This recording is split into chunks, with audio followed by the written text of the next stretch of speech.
Сейчас буду делать костер, финскую свечу. Давно сам хотел сделать, вот пропилил тут такие фиговины. Будет гореть.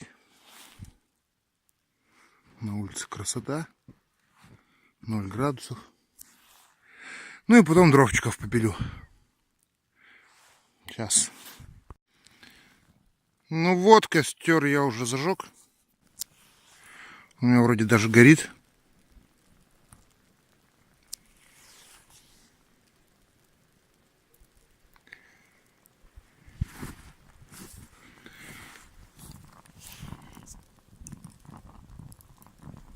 Сейчас разожгется, будет, наверное, нормально полыхать.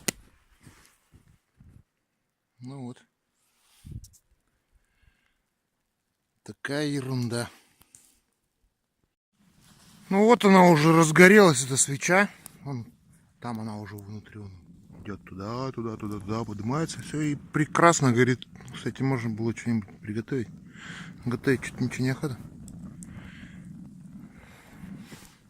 Удобно костерок, но вот эти пропилы делать постоянно, вот оно как бы нафиг нам не надо в походах-то.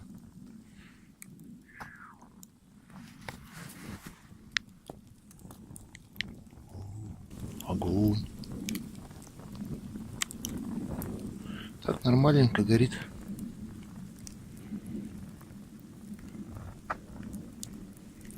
Кстати, дыму практически почти не дает. Все сгорает.